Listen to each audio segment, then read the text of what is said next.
He was boarding the tram when the sky turned white. The specific, total, simultaneous elimination of every shadow in every direction that occurs when something releases the energy of the sun at a distance of 3 kilometers. Tsutomu Yamaguchi had enough time to register the flash before the blast wave reached him. Not enough time to do anything about it. The explosion picked him up and threw him into a potato field. He was deaf in one ear. His arms and the upper portion of his body were burned. His corneas were damaged enough that he was, for a period, effectively blind. He lay in the field while the city of Hiroshima burned around him, and the column of smoke that would become one of the most recognizable images of the 20th century rose above what had, moments before, been an ordinary urban morning. He was alive. He found shelter. He found his colleagues. He treated his burns as best as the circumstances of a city that had just been atomically bombed permitted. And then, after a night in a destroyed city, Tsutomu Yamaguchi made the decision that defines his place in history. Not as a decision of any particular significance at the time, not as a choice that he or anyone else understood as consequential, but as the specific, ordinary, completely reasonable decision of a man who wanted to go home. He had a wife. He had a child. He had an apartment, a life, a city that was his. He got on the train. The city he was going home to was Nagasaki. This is the UNLOST Files. And this is the true story of Tsutomu Yamaguchi. Tsutomu Yamaguchi was 29 years old in August of 1945, and he was in Hiroshima for work. He was an engineer at Mitsubishi Heavy Industries, assigned to a months-long project in Hiroshima that was reaching its conclusion. On the morning of August 6th, he was preparing to leave, heading to the tram that would take him to the station, from the station to the train, from the train back to Nagasaki, where his wife Hisako and their young son were waiting for him. He had almost made it. The bomb that the United States Army Air Forces dropped on Hiroshima on the morning of August 6, 1945 detonated at an altitude of approximately 600 meters above the city. The device, named Little Boy, a uranium gun-type fission weapon, released an energy equivalent to approximately 15,000 tons of TNT in a fraction of a second. The immediate effects radiated outward from the hypocenter in a sequence that the physics of nuclear detonation produce. The thermal pulse, traveling at the speed of light, igniting everything within its radius before the blast wave arrived.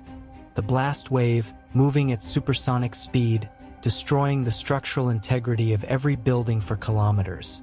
The radiation, invisible and immediate, penetrating every surface.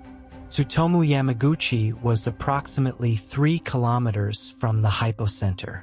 At 3 kilometers, the thermal pulse was survivable, damaging to exposed skin and eyes, but not immediately fatal.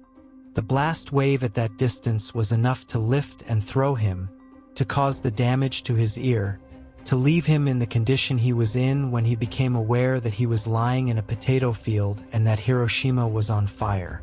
He spent the night in an air raid shelter with the 2 colleagues who had been with him that morning and who had also survived. The city around them was burning with a totality that made the shelter's roof and walls more meaningful than they had been 24 hours earlier. In the morning, they navigated through the debris of a city that was no longer recognizable as a city toward the train station, because the train station was where the way out was, and the way out was what they needed. The journey to the station, through what remained of Hiroshima on August 7th, is something Yamaguchi described in interviews decades later. Not comprehensively, not in the way that people describe experiences they have organized into narrative. In fragments, the specific details that the memory of catastrophe preserves and the details it does not. The burned, the dead, the specific quality of the air in a city that has been simultaneously atomically bombed and set on fire. He got on the train. He arrived in Nagasaki. He went to the hospital. His burns required treatment that the circumstances of wartime Japan in August of 1945 made difficult to provide comprehensively. He was bandaged. He was assessed. He was in the condition of a man who had survived a nuclear detonation at 3 kilometers. Alive, functional, damaged in ways that would take time to understand and longer to resolve. He went home. He saw Hisako. He saw his son. He was, in the specific and limited sense that the word permitted in those circumstances, home. On August 9, 1945, he reported to work. This detail requires a moment. Not because it is inexplicable, it is entirely explicable, and the explanation is the specific texture of wartime obligation in Japan in 1945, the degree to which the structures of work and duty and reporting continued to function even in conditions that would, in other contexts, constitute reasons not to function, but because of what happened while he was there. He was in a meeting with his supervisor. The meeting concerned the Hiroshima bombing. His supervisor had asked him to describe what he had witnessed, and Yamaguchi was doing so, providing an account of the weapon and its effects from the perspective of someone who had been 3 kilometers from it when it detonated. His supervisor, by Yamaguchi's later account, did not believe that a single bomb could do what Yamaguchi was describing. At 11:02 in the morning, the sky outside the window turned white. The bomb that the United States dropped on Nagasaki on August 9th was a different weapon from the one dropped on Hiroshima, a plutonium implosion device, larger in its yield, detonating approximately 3 kilometers from the Mitsubishi Heavy Industries facilities where Yamaguchi was sitting. The sequence of effects was the same: the thermal pulse, the blast wave, the radiation. Tsutomu Yamaguchi was, for the second time in 3 days, inside the radius of an atomic bomb. He survived the second one. The specific physics of why Tsutomu Yamaguchi survived 2 nuclear detonations are not mysterious. They are the physics of distance. He was approximately 3 kilometers from each hypocenter, far enough that the immediate lethal effects of the blast and thermal radiation were survivable, close enough that he sustained significant damage from both. 2 separate significant damages from 2 separate nuclear weapons, which is not a category of experience that any medical literature prior to August of 1945 had addressed, because no medical literature prior to August of 1945 had any reason to. He made his way out of the building after the second blast. He found Hisako. He found his son. The city of Nagasaki, like Hiroshima 3 days before, was burning. Unlike Hiroshima, Nagasaki's geography, a city built in a valley, with hills that contained the blast in ways that the flatter terrain of Hiroshima had not, had limited the area of maximum destruction. This geographic containment, combined with Yamaguchi's distance from the hypocenter on both occasions, is as complete an explanation as the physics provide. He survived because of where he was standing. Twice. The radiation exposure that Tsutomu Yamaguchi accumulated across 2 nuclear detonations, one at Hiroshima, one at Nagasaki, was not inconsequential. The health effects of radiation exposure are not always immediate. They develop over time, in ways that connect to the initial exposure through mechanisms that the body does not announce directly. He lost his hair. This was temporary. He experienced the range of symptoms that acute radiation syndrome produces in its initial stages. He experienced them twice in overlapping succession. He lived. He returned to work at Mitsubishi. He and Hisako raised 3 children. He lived in Nagasaki.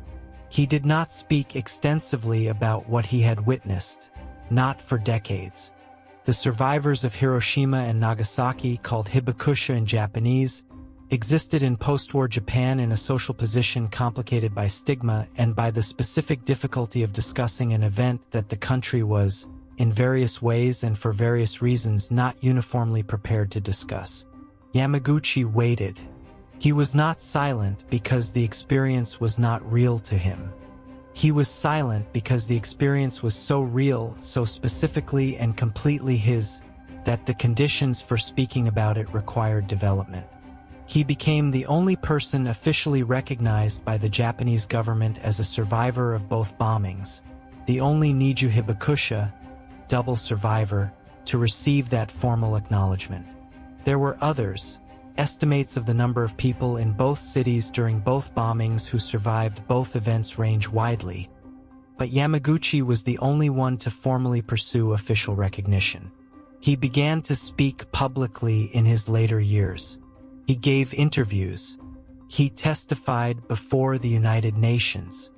He wrote about what he had witnessed and about what he believed it meant for the question of nuclear weapons and human survival. He was not diplomatic about that question. He had opinions that were direct and specific and informed by a category of personal experience that no diplomatic language could encompass. He was, he said, a witness. The last kind of witness, the kind whose testimony comes from having been inside the thing itself, not from having studied it or survived its margins. He had been at 3 kilometers from 2 nuclear detonations, and he had walked away from both, and he understood that the walking away was a function of distance, and that distance was not a reliable protection strategy for a species that was building more of these weapons and pointing them at closer targets. He said this in various ways across the last years of his life. He said it with the specific authority of someone who had earned the right to say it in a way that no one else had earned. Tsutomu Yamaguchi died on January 4, 2010, at the age of 93, in Nagasaki. He had outlived the bomb by 64 years. He had outlived Hiroshima and Nagasaki in the sense that both cities had been rebuilt, had grown beyond their pre-war populations, had become, particularly Nagasaki, which he never left, places where people were born and lived and died without any direct experience of August 1945. He had not outlived the memory of it. He had kept it deliberately and with increasing public purpose for the last decades of his life, not as a wound to display but as a fact to communicate. He had been 3 kilometers from little boy. He had been 3 kilometers from fat man. He had gotten on a train between the 2 events because he wanted to go home, not because he understood that the train was taking him from one atomic bomb to another. The world in which that sequence of events was possible, in which a human being could be in the radius of 2 nuclear detonations in 3 days because one of them happened in the city he was visiting and the other happened in the city he lived in, is not a world that existed before August of 1945, and it is a world that has not stopped existing since. Yamaguchi understood this. He spent the last years of his life saying so, to anyone who would listen, in the specific voice of a man who had been in the potato field and in the meeting room and had walked out of both, and who knew that the walking out was not something that should be relied upon as a plan. He was 93 when he died.